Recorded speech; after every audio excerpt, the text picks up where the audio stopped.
ನಮ್ಮ ಪ್ರಾಚೀನ ಋಷಿಮುನಿಗಳು ಹೇಳ್ತಾರೆ ಅರಳಿಕಟ್ಟೆ ಮುತ್ತೈದೆಯರ ಬಾಳಿನ ಕಟ್ಟೆ, ಋಷಿಗಳು ತಪವನ್ನು ಮಾಡುವ ಕಟ್ಟೆ, ಗ್ರಾಮದ ಪಂಚಾಯಿತಿ ಕಟ್ಟೆ, ಬೇರಲಿ ಉಸಿರನ್ನು ಆಡುವ ಕಟ್ಟೆ. ಅಂದ್ರೆ ಈ ಅರಳಿಕಟ್ಟೆ ಇದೆಯಲ್ಲ, ಅರಳಿ ಮರ ಇದೆಯಲ್ಲ, ಎಷ್ಟು ಅದರಿಂದ ನಮಗೆ ಪ್ರಯೋಜನ ಇದೆ ಗೊತ್ತಾ?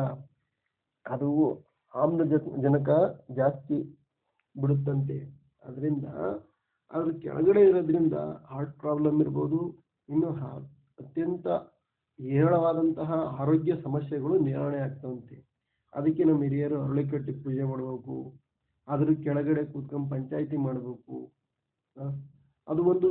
ಅದನ್ನು ಒಂದು ದೇವರ ರೀತಿಯಲ್ಲಿ ಪೂಜೆಯ ಸ್ಥಾನದಲ್ಲಿ ಇಟ್ಟು ಅದನ್ನು ಆರಾಧನೆ ಮಾಡ್ತಾ ಇದ್ದಾರೆ.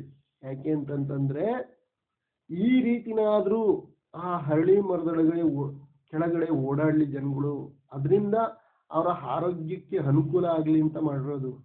ಅದು ಬಿಟ್ಟು ಕೆಲವರು ಹೇಳ್ತಾರೆ ಅದು ಇದು ಮೌಢ್ಯ, ಈ ಧರ್ಮ ಹಿಂದೂ ಧರ್ಮದಲ್ಲಿ ಮೌಢ್ಯ ಆಚರಣೆಗಳು ಅಂತ ಹೇಳ್ತಾರೆ. ಯಾವ ಮೌಢ್ಯನೂ ಇಲ್ಲ. ನಮ್ಮ ಧರ್ಮ ಆಚರಣೆಯಲ್ಲಿರುವಂತಹ ಸತ್ಯಗಳು ಅಂದ್ರೆ ವೈಜ್ಞಾನಿಕವಾದಂತಹ ಸತ್ಯಗಳು, ಮನುಷ್ಯನ ಆರೋಗ್ಯಕ್ಕೆ ಉತ್ತಮವಾದಂತಹ ಸತ್ಯ ಅಲ್ಲಿ ಅಡಗಿದೆ.